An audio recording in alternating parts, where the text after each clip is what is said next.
हमारे यहाँ ना नॉर्मली क्या होता है कि जब भी हमने बच्ची का स्पेशली रिश्ता करना होता है तो हम यही देखते हैं कि बच्चे का रोज़गार क्या है। और अब आजकल के दौर में तो हम ज़्यादा यही प्रेफर करते हैं कि बच्चे की गवर्नमेंट जॉब है तो चलें ठीक है जी, हम रिश्ता फ़ाइनल कर लेते हैं। बस जस्ट हम जॉब को देखकर रिश्ते को फ़ाइनल कर लेते हैं। बाद में बहुत सारी ऐसी रीज़न्स बन जाती हैं कि जिसकी बेस पर बच्चियों के जो घर हैं वो ख़राब होते हैं, उनकी आपस में उस तरह से हम-आहंगी नहीं हो पाती है जिस तरह से होनी चाहिए, या और भी बहुत सारे इश्यूज़ आते हैं। तो आज की वीडियो में जस्ट हम इस पर ही बात करेंगे कि जब भी आपने अपनी बेटियों का रिश्ता करना है तो आपको अगले घर में किन किन बातों का ख्याल रखना है, वो कौन सी ऐसी ज़रूरी बातें हैं जिनके बारे में आपने बहुत अच्छे से सोचना है, परखना है, देखना है और उसके बाद आपने बेटी के लिए फ़ैसला करना है। सबसे पहला तो जो मेन पॉइंट है वो ये है कि आप जब बच्चे का रोज़गार देखेंगे कि वो उनका सोर्स ऑफ इनकम क्या है, वो क्या कमाता है, तो आप उसमें सबसे पहले इस्लामिक पॉइंट ऑफ व्यू से देखेंगे आया वो हलाल तरीके से है या हराम तरीके से है। क्योंकि आजकल बहुत बहुत कम जो हैं वो लोग इस तरह के रह गए हैं जो हलाल और हराम में पहचान रखते हैं, वरना आजकल सबको जस्ट पैसे का लालच है। हराम आया हलाल आया वो कुछ भी इस चीज़ का नहीं देखते हैं। हम इसको बहुत नॉर्मल ले लेते हैं कि नो इशू, जैसे भी है पैसे आ रहे हैं, हमारा घर का सर्कल चल रहा है। लेकिन अगर इस चीज़ को डीपली देखा जाए तो इसके हमारी ज़िंदगियों पर बहुत गहरे असरात होते हैं। आगे आने वाली नस्ल पर, आगे पैदा होने वाले बच्चों पर बहुत असरात होते हैं। बच्चों में जो हम कहते हैं कि हमने तो कभी किसी का दिल नहीं दुखाया, हमने तो कभी किसी के साथ ये नहीं किया, पता नहीं हमारे बच्चे में ये नेगेटिविटी क्यों है, पता नहीं हमारे बच्चे में ये बुराई क्यों पैदा हो गई है।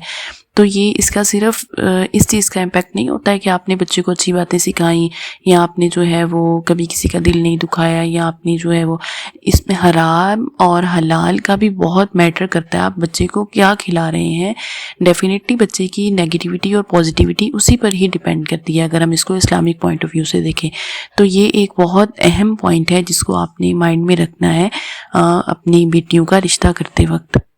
उसके बाद दूसरा जो एक बहुत ही अहम पॉइंट है वो ये है कि आप जिस घर में अपनी बेटी का रिश्ता कर रहे हैं वहाँ पर किसकी हुक्मरानी है। हुक्मरानी इन सेंस घर में किसकी चलती है, या तो घर में फादर की चलती है या मदर की चलती है या दोनों मशावरत के साथ काम करते हैं। आपने देखा होगा कि कुछ फैमिलीज़ ऐसी होती हैं जहाँ पर मेल ही जस्ट जो है वो फैसले करते हैं, औरतों को कोई अहमियत हासिल नहीं होती है, उनकी ना सुनी जाती है, ना उनसे राय ली जाती है, ना उनसे कुछ डिस्कस किया जाता है। तो ऐसी फैमिलीज़ में भी रिश्ता बिल्कुल नहीं करना चाहिए, क्योंकि आपकी बेटी भी वहाँ पर जाएगी और उसकी भी वही वैल्यू होगी जो वहाँ पर उससे पहली औरतों की है। वहाँ पर कोई ऑलरेडी कोई बहुएँ हैं या उस घर की जो माँ है उसकी जो वैल्यू है डेफिनेटली वही वैल्यू फिर आपकी बेटी को मिलेगी। इसी पॉइंट से रिलेटेड अगर दूसरा पहलू देखा जाए तो कुछ फैमिलीज़ ऐसी होती हैं वहाँ पर सिर्फ़ और सिर्फ औरतों की हुक्मरानी होती है। घर की जो माँ है, जो सास बनेगी, सिर्फ उसी की हुक्मरानी होती है। ससुर को, बाप को कोई अहमियत ही हासिल नहीं होती, ना उससे कोई मशवरा किया जाता है, ना उसकी कोई बात मानी जाती है। सिर्फ औरतें जो हैं वो काबिज़ होती हैं और उन्हीं के जो है वो हर बात मानी जाती है, उन्हीं से हर फैसला लिया जाता है, बस वही ऑल इन ऑल होती हैं। तो ऐसी फैमिलीज़ में तो बिल्कुल भी रिश्ता नहीं करना चाहिए, क्योंकि ये औरतें जब बाद में सास बनती हैं तो वही फिर जो है बहुओं पर उनको जीने नहीं देती हैं। और ऐसी सूरतों में जो बेटे होते हैं वो भी फिर माओं के आगे जो है वो खामोश हो जाते हैं, वो भी फिर कोई स्टेप नहीं लेते हैं, उनको भी जो है अपनी माओं के आगे मजबूर होना पड़ता है। तो एट द एंड फेस किसको करना पड़ता है, आने वाली बेटी को, जो बहू बनती है उसी को जो है वो सारी प्रॉब्लम्स को फेस करना पड़ता है।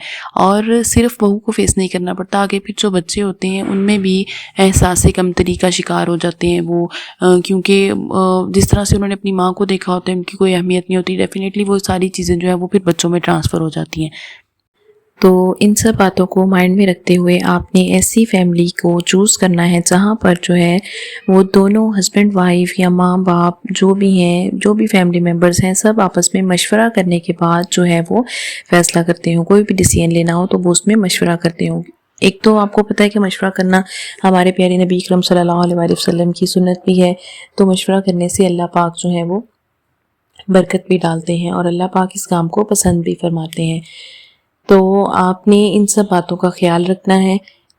अगर आपकी बेटी इस फैमिली में जाएगी जहाँ पर जो है वो औरतों को इज़्ज़त दी जाती है, उनके मशवरे की अहमियत होती है, उनकी राय की अहमियत होती है, उनकी राय मैटर करती है, तो डेफ़िनेटली जब आपकी बेटी जाएगी तो उसको भी वही प्रोटोकॉल और वही अहमियत दी जाएगी।